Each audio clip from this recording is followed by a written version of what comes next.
معزز سامعین گرامی قدر، توبہ کے حوالے سے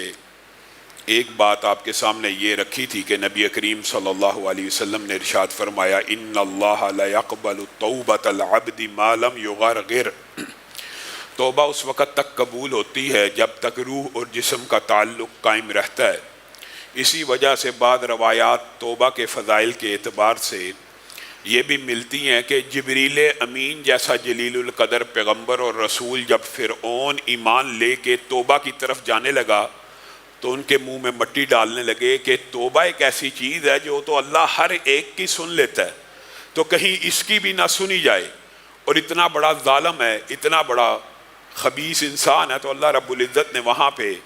اپنے کلیے کے برخلاف کا الآن وقد عصیت، اب ایمان لے کے آتا ہے، اب تو آخری وقت آ گیا، اب تو پردے اٹھنے لگے، اب تو تیری موت کی گھڑی آ گئی، تیری توبہ کو اور تیرے ایمان کو اللہ رب العزت قبول نہیں کرے گا۔ لیکن اللہ رب العزت توبہ کو کئی مرتبہ اتنی خوبصورتی اور عمدگی سے قبول کرتے ہیں کہ وہ لوگ جو چند لمحوں پہلے فاسق فاجر ہوتے ہیں جب توبہ کر لیتے ہیں اللہ تعالیٰ ان کا ذکر کلام حمید میں نازل کر دیتے ہیں، اور بہت سے واقعات آپ کے سامنے رکھ چکا ہوں۔ انہی واقعات میں سے ایک عظیم الشان واقعہ مرثد بن ابی مرثد کا ہے۔ وہ مرثد جو کچھ لمحے پہلے، کچھ عرصہ پہلے نقب زنی کیا کرتے تھے، ڈاکہ ڈالا کرتے تھے، چوری کیا کرتے تھے، رسول اللہ صلی اللہ علیہ وسلم کے پاس آ کے توبہ تائب ہوتے ہیں تو رسول اللہ صلی اللہ علیہ وسلم ان کو کہتے ہیں ہم آپ سے کام وہی لیں گے جو آپ پہلے کیا کرتے تھے۔ کہا چوری اور ڈکیتی ڈالنی تھی تو اسلام کو قبول کیوں کیا؟ مفہوم یہ ہے، تو رسول اللہ صلی اللہ علیہ وسلم مسکرانا شروع ہو گئے کہ اب آپ ہمارے لیے چوری کیا کریں گے، ہمارے لیے نقب زنی کیا کریں گے، یعنی مسلمان قیدیوں کو، مجبوروں کو، مفلوق الحالوں کو جو مکہ میں پھنسے ہوئے ان کو آزاد کروا کے لے آئیے گا۔ مرثد بن ابی مرثد یہ کام کرتے رہے اور ایک دن مکہ میں پہنچے ایک قیدی کو چھڑوانے کے لیے۔ ان کا ایک خاص انداز ہوگا، طور اتوار چال ڈال ہوگی،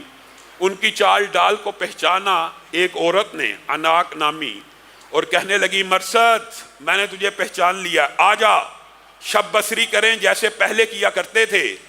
مرثد بن ابی مرثد کے دل میں اس عورت کی محبت موجود تھی، لیکن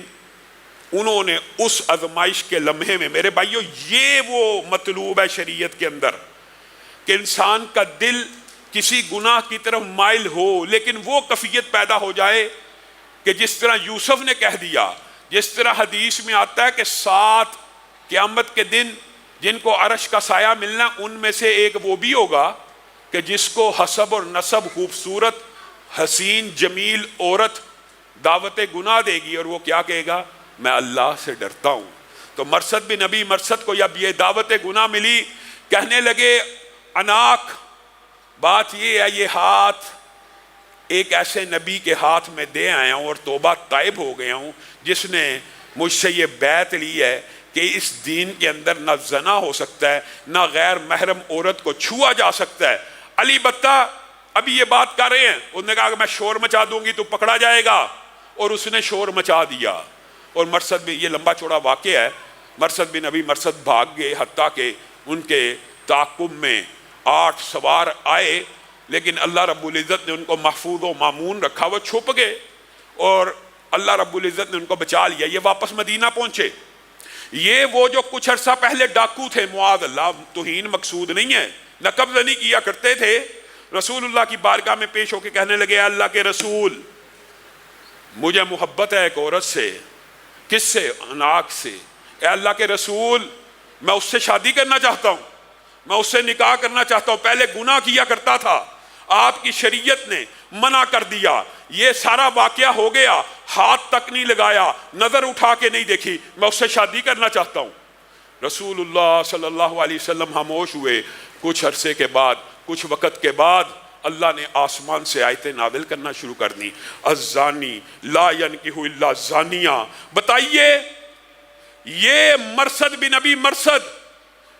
ان عظیم الشان صحابہ میں شامل ہیں کہ جن کو قرآن پاک میں اللہ نے مومن کہہ کے پکارا ہے، وَحُرِّمَ ذَلِكَ عَلَى الْمُؤْمِنِينَ۔ اے مرثد اللہ فرما رہے ہیں زانی عورت کا نکاح زانی مرد سے ہوتا ہے، اور زانی مرد کا نکاح زانیہ سے ہونا چاہیے، اور تو اللہ کی نظر میں مومن ہو گیا ہے، وَحُرِّمَ ذَلِكَ عَلَى الْمُؤْمِنِينَ، مرصد تیرا یہ نکاح حرام کر دیا گیا ہے۔ ایک توبہ کر لینے کے بعد اللہ آسمان کی بلندیوں سے اس کو مومن کہہ رہے ہیں، جو گناہوں میں لتھڑا ہوا تھا، جو گناہوں میں اٹا ہوا تھا۔ میرے بھائیو، توبہ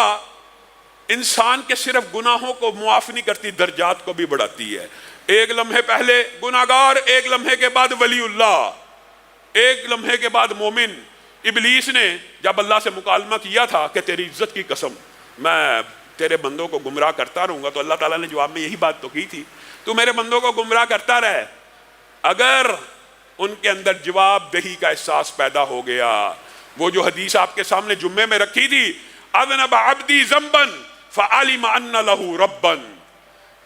یغفر الذنب ویأخذ بالذنب، یہ ٹوٹل شریعت کا مطلوب اور مقصود ہے۔ بندے کے دل میں احساس پیدا ہو جائے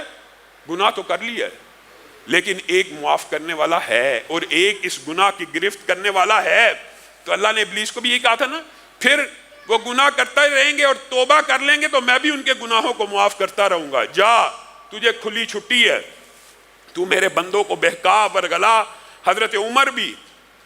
ایک ان کی مجلس میں شامی آیا کرتا تھا، بات آئی ہے تو یہ بھی سمجھ لیجئے، کوشش کریں گے آج اپنی بات کو ختم کریں اور دوبارہ موت اور قبر کے جو احوال ہیں جو آپ کے سامنے رکھ رہے ہیں ان کی طرف بڑھیں۔ شامی ایک آیا کرتا تھا حضرت عمر کے پاس، تو ایک عرصہ نہ آیا تو حضرت عمر کہنے لگے وہ کہاں چلا گیا، اب مجھے نظر نہیں آتا۔ کہا وہ تو شراب کے نشے میں مبتلا ہو گیا، فتنے کا شکار ہو گیا۔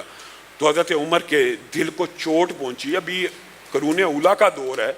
ابھی ایمان قبول کیا ہے، ابھی شراب کے نشے میں مبتلا ہو گیا، فتنے کا شکار ہو گیا۔ انہوں نے ایک آیت حمد و ثنا کے بعد لکھ کے بھیجی، نبی عبادی انی انا الغفور الرحیم وان عذابی هو العذاب العلیم۔ اے شامی، اللہ رب العزت نے قرآن پاک میں ایک آیت نازل کی ہے کہ میرے بندے کو بتلا دیا جائے کہ میں معاف کرنے والا اور رحم کرنے والا ہوں، اور اگر وہ اس طرف نہیں پلٹتا تو میں ہی ہوں جو دردناک عذاب دینے والا ہوں۔ شامی